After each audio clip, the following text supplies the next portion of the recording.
ஹரிஷ் விஷயத்தில் உருப்படியாக எதுவும் செய்யவில்லை என்று அகிலா கிஷனை திட்டினாள். பின்பு ஹரிஷிற்கு பதிலாக சந்தனாவை டார்கெட் செய்ய சொல்லி அவனுக்கு ஐடியா கொடுக்க, அதை கேட்டு திகைப்புடன் தலையாட்டிய கிஷன் அதே யோசனையுடன் வெளியேறினான். அதே நேரம் டில்லியில் மகாதேவனின் வீட்டில் கணபதியும் மகாதேவனும் செஸ் விளையாடி கொண்டிருந்தார்கள். அவர்களுக்கு பக்கத்தில் ஹரிஷ் அமர்ந்து வேடிக்கை பார்த்து கொண்டிருந்தான். கணபதிக்கும் மகாதேவனுக்கும் இடையே போட்டி மிக தீவிரமாக இருந்தாலும் அவர்களால் ஒருவரை ஒருவர் தோற்கடிக்க முடியவில்லை. விளையாடி கொண்டிருந்த மகாதேவன் ஹரிஷை பார்த்து, ஹரிஷ், நீ இவ்வளோ பதட்டப்பட தேவையில்லை. இப்போ சண்டையோட முடிவு பென்குயின் கம்பெனிக்கு தான் சாதகமாக இருக்கு. அதோட அரா கார்பரேஷனும் அவங்களுக்கு பக்கபலமாக இருக்காங்க. சீக்கிரமே தன்ராஜ் கார்பரேஷன் அதோட அழிவுக்கான நாட்களை என்ன தொடங்கிடும் என ஆறுதலாக பேசினார். தன்ராஜ் கார்பரேஷனை அழிக்கிறது என்னோட பிளானோட ஃபர்ஸ்ட் பார்ட் மட்டும்தான். அந்த தன்ராஜோட திமிர் அடக்கணும், அதுதான் ரொம்ப முக்கியம். அதுக்கு என்கிட்ட பக்கா பிளான் இருக்கு. பட் இப்போ நான் அதை பற்றி யோசிக்கல. என் மைண்டில் வேற ஒரு விஷயத்தை பற்றி ஓடிட்டு இருக்கு, ஹரிஷ் பொறுமையாக சொன்னான். இதை கேட்டதும் செஸ் காயினை கையில் பிடித்திருந்த மகாதேவனின் கை திடீரென நடுங்கியது. சில நொடிகள் அமைதியாக இருந்தவர் பின் தலையை தூக்கி ஹரிஷை பார்த்தார். உண்மையிலேயே நீ தன்ராஜ் குடும்பத்தை மொத்தமாக காலி பண்ண போறியா? இந்த விஷயத்துல இனி பேச்சுவார்த்தைக்கு இடமே இல்லையா என சங்கடத்துடன் கேட்டார். தன்ராஜ் ஃபேமிலியுடன் சமரசம் செய்து கொள்ள வாய்ப்பே இல்லையாவென மகாதேவன் கேட்கவும் ஹரிஷ் திகைத்து போனார். இவ்வளவு தூரம் பிரச்சனை வளர்ந்த பிறகு ஹரிஷுக்கும் தன்ராஜ் குடும்பத்துக்கும் இடையே உள்ள உறவை சரி செய்ய முடியாது என எல்லோருக்குமே தெரியும். இன்னும் சொல்ல போனால் இருவரில் யாராவது ஒருவர் இறக்கும் வரை இந்த போராட்டம் நடந்து கொண்டுதான் இருக்கும். அப்படி இருக்கும் பொழுது மகாதேவன் இந்த கேள்வியை கேட்டது ஹரிஷிற்கு ஏமாற்றமாக இருந்தது. அதே சமயம் மகாதேவனுடன் செஸ் விளையாடி கொண்டிருந்த கணபதி ஆட்டத்தை நிறுத்திவிட்டு முகத்தை சுளித்தபடி செஸ் போர்டையே பார்த்து கொண்டிருந்தார். சார், இப்போ என்ன செய்யணும்னு நினைக்கிறீங்க? அவங்கள அப்படியே விட்டுட்டு இந்த பிரச்சனையிலிருந்து நான் ஒதுங்கிக்கணுமா? அவரை உற்று பார்த்தபடி ஹரிஷ் கேட்டார். எந்த ஒரு விஷயத்துக்கும் வன்முறை தீர்வு கிடையாதுன்னு தான் நான் சொல்கிறேன். இந்த பிரச்சனைக்கு முன்னாடி உங்களுக்கும் தன்ராஜ் ஃபேமிலிக்கும் வேற எந்த முன்பகையும் கிடையாது. ஸோ தேவையில்லாமல் இந்த விஷயத்தை பெருசாக்க தேவையில்லைங்கிறது என்னோட ஒப்பீனியன். மகாதேவன் தன் கையில் இருந்த கருப்பு நிற செஸ் காயினை கீழே போட்டுவிட்டு, ஹரிஷ், உண்மையிலேயே உங்களுக்குள்ள இருக்கிற பிரச்சனைக்கான காரணம் ரொம்ப சின்ன விஷயம். உங்களுக்குள்ள இருக்கிற மிஸ் அண்டர்ஸ்டாண்டிங்கை பேசினா சரி பண்ணிடலாம். இங்கே பேசி தீர்க்க முடியாத அளவுக்கு எந்த பிரச்சனையும் பெருசு இல்லை. உங்கள் 2 பேரோட சொந்த பிரச்சனையில் அப்பாவி மக்களோட உயிர் ஆபத்தில் இருக்கு. அதுக்காகவாவது நீங்கள் இதை கொஞ்சம் கன்சிடர் பண்ணணும் என வற்புறுத்தினார். நீங்கள் சொல்கிறது எனக்கு புரியுது. ஆனால் நம்ம 2 பேரோட ஒப்பீனியனும் ஒரே மாதிரி தான் இருக்கணும்னு எந்த அவசியமும் இல்லை. எங்கள் 2 பேரில் யாராவது ஒருத்தர் தான் மிச்சம் இருக்க முடியும். இப்போ நீங்கள் யார் சைடுன்னு முதல்ல சொல்லுங்கள். Choice is yours. பட் எதாக இருந்தாலும் நல்லா யோசித்து முடிவு பண்ணுங்கள். இன்னும் நிறைய டைம் இருக்குது. ஹரிஷ் தன்னுடைய முடிவை உறுதியாக வெளிப்படுத்தினார். மேலும் தொடர்ந்து, நான் டெல்லிக்கு வந்ததுலேருந்து நீங்கள் எனக்கு நிறைய உதவி செஞ்சுருக்கீங்க. நான் அதை என்றைக்கும் மறக்க மாட்டேன். ஒருவேளை இப்போது நீங்கள் தன்ராஜ் சைடு நின்னாலும் உங்களையும் உங்கள் குடும்பத்தையும் எந்த வகையிலையும் நான் கஷ்டப்படுத்த மாட்டேன் என்று சேர்த்து சொன்னார். இதை கேட்ட மகாதேவன் எந்த பதிலும் சொல்லாமல் ஒரு ஆழ்ந்த பெருமூச்சை வெளியிட்டார். அவருக்கு ஹரிஷ் சொன்ன விஷயங்கள் பிடிக்கவில்லை என்றாலும் அவனிடம் மறுத்து எதுவும் சொல்லவில்லை. அவருக்கும் தன்ராஜுக்கும் இடையே இருந்த நெருங்கிய உறவின் காரணமாக இந்த விஷயத்தில் ஹரிஷுக்கு ஆதரவாக அவரால் எதுவும் செய்ய முடியவில்லை. இன்னும் சொல்லப்போனால் 2 பேரில் யாருக்கு சப்போர்ட்டாக இருப்பது என அவர் குழப்பத்தில் இருந்தார். அதுவரை எதுவும் பேசாமல் அமைதியாக இருந்த கணபதி எதையோ யோசித்துக் கொண்டிருந்தார். தான் அமர்ந்திருந்த இடத்திலிருந்து எழுந்த அவர் ஹரிஷை ஒரு அர்த்தமுள்ள பார்வை பார்த்தார்.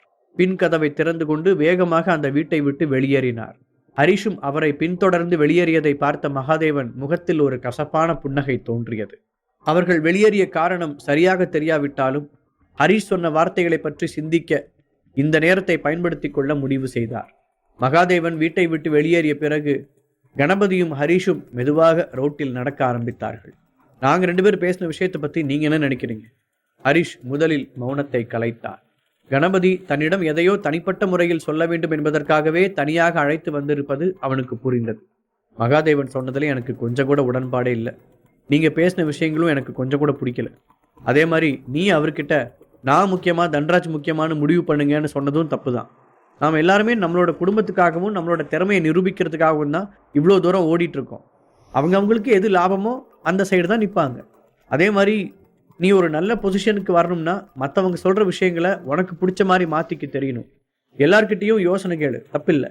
ஆனால் இறுதி முடிவு உன்னோட தான் இருக்கணும்.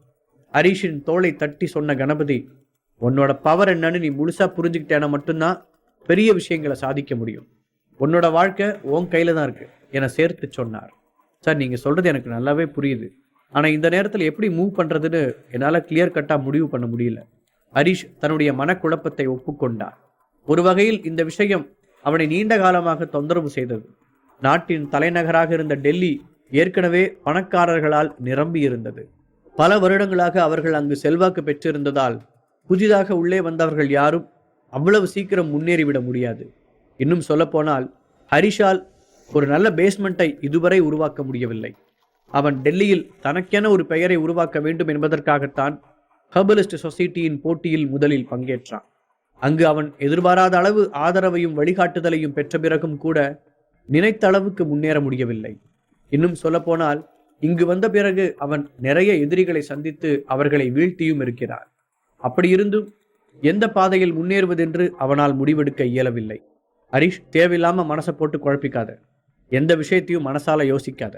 மூளை சொல்றபடி கேட்டு நட. அப்பதான் உன்னால எந்த ஒரு தெளிவான முடிவையும் எடுக்க முடியும். கணபதி அமைதியான குரலில் சொன்னார். ஒரு பவர்ஃபுல்லான எக்ஸ்பர்ட்டா மாறுறதுக்கான வழி ஒரு நல்ல பிஸ்னஸ் மேனா ரன் பண்றதை விட கஷ்டம். இது ரெண்டுமே வேற வேறையா இருந்தாலும் ஒன்னை விட்டு இன்னொன்னு பிரிக்க முடியாது. கந்தர்வபுரிக்குள்ள போகணுங்கிற எண்ணம் உனக்குள்ள வந்துருச்சுன்னு எனக்கு தெரியும்.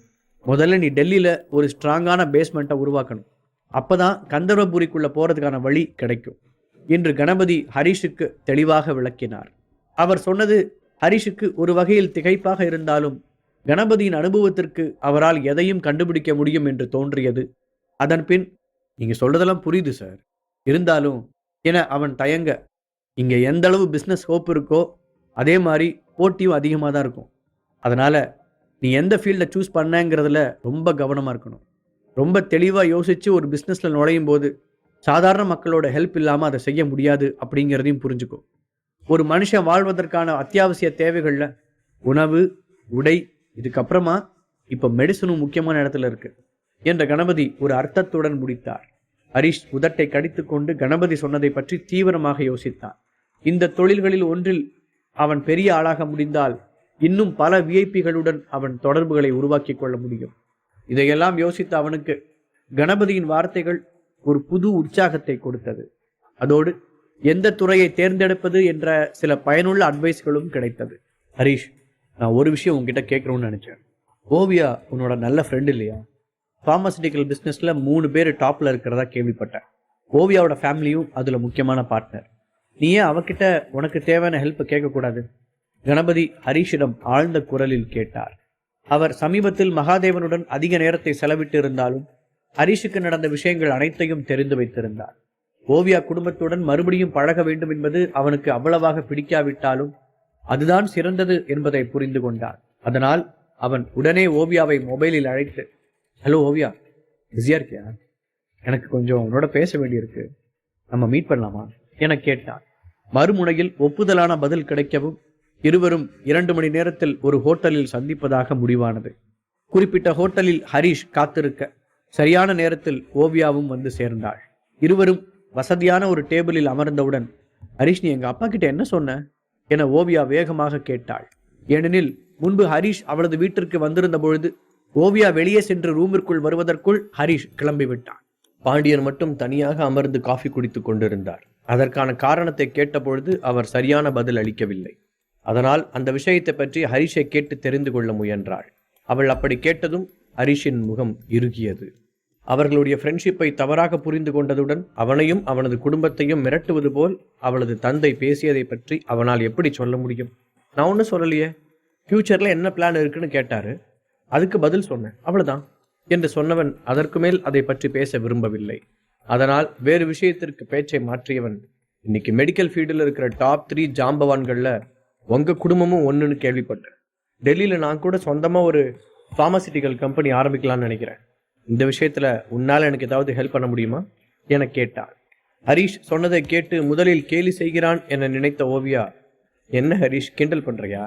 நீ ஹெர்பலிஸ்ட் சொசைட்டியோட சாம்பியன், அதோட இப்போ அதில் ஒரு கௌரவமான சீனியர் மெம்பராக வேற ஆகிட்ட. அப்படி இருக்கும்போது உண்மையிலேயே இந்த ஃபீல்டுக்குள்ளே வரணும்னு நினச்சா உனக்கு ஹெல்ப் பண்ண 1000 கம்பெனி போட்டி போடும் என புன்னகையுடன் சொன்னாள்.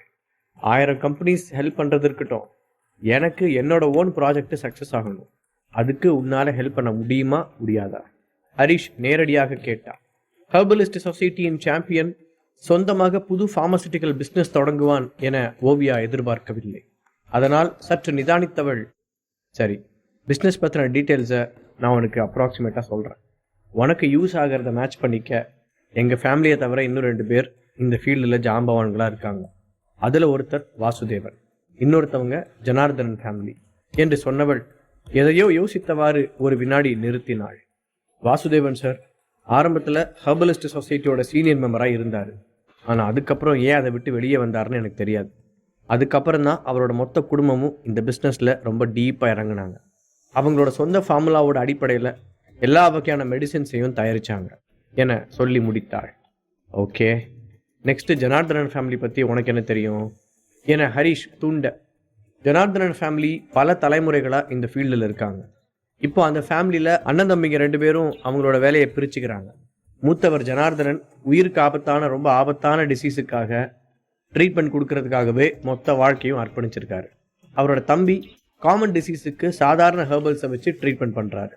அப்புறம் கடைசியாக என்னோட அப்பாவும் என்னோட சித்தப்பாவும் சேர்ந்து தேவையான பில்ஸை ரெடி பண்ணுறாங்க என ஓவியா முழு விவரத்தையும் சொல்லி முடித்தாள். இந்த 3 ஜீனியஸ்களின் பின்னணியை பற்றியும் தெரிந்து கொண்ட ஹரிஷ் உதட்டை கடித்தபடி அமைதியாக இருந்தார். பிறகு, இதில் வாசுதேவனையோ இல்லை ஜனார்தனனையோ நான் மீட் பண்ண முடியுமா? உன்னால் அதுக்கு ஹெல்ப் பண்ண முடியுமா என கேட்டான். நீ எதுக்கு அவங்கள பார்க்கணும்? இந்த ஃபீல்டை பற்றி இன்னும் நீ தெரிஞ்சுக்கணும்னா அதுக்கு எங்கள் வீட்டுக்கே வரலாமே. நாங்களும் இந்த ஃபீல்டில் தானே இருக்கோம். ஹெர்பல்ஸ் பற்றியும் பில்ஸ் பற்றியும் நாங்களே உனக்கு நிறைய சொல்லிக் கொடுப்போமே, ஓவியா சட்டென்று சொன்னாள். ஒரு வகையில் ஹரிஷ் போன்ற ஒரு திறமைசாலி தங்களுடன் இருந்தால் தங்களுடைய தொழிலுக்கும் நல்லது என அவள் நினைத்தாள். நீ என்னை தப்பாக புரிஞ்சுக்கிட்டேன்னு நினைக்கிறேன். என்னோட பிஸ்னஸுக்கு நான் யாரோட ஹெல்ப்பையும் எதிர்பார்க்கல. நீ அவங்கள பற்றி சொன்ன விஷயங்கள் எனக்கு ரொம்ப இம்ப்ரெசிவாக இருந்துச்சு. அதான் ஜஸ்ட் அவங்கள மீட் பண்ணலான்னு ஒரு ஆசை. ஹரிஷ் இதை சொல்லும் பொழுது பாண்டியனுடன் நடந்த அவனது சந்திப்பை நினைத்து முகம் சுளித்தான். இன்னொரு முறை அவரை சந்திக்க அவன் விரும்பவில்லை. ஓகே ஹரிஷ், நீ சொல்றது புரியுது. ஒரு வகையில் இன்னைக்கு உனக்கு அதிர்ஷ்டம்னு நினைக்கிறேன். இன்னைக்கு நைட் கிராண்ட் ஃபார்மசி பில்டிங்கில் ஹெர்பல் மெடிசனுக்கான ஏலம் நடக்குது. இந்த மெடிக்கல் ஃபீல்டில் டாப்பில் இருக்கிற எல்லாருமே அதில் கலந்துப்பாங்க. அங்கே நீ நினைக்கிற எல்லாரையுமே மீட் பண்ணலாம். ஓவியா சொன்ன தகவலை கேட்ட ஹரிஷ், கிராண்ட் ஃபார்மசி பில்டிங்கில் ஏலமா? ரொம்ப இன்ட்ரெஸ்டிங்காக இருக்கு. அதை பற்றி கொஞ்சம் எக்ஸ்பிளைன் பண்ண முடியுமா? ஆர்வமாய் கேட்டார்.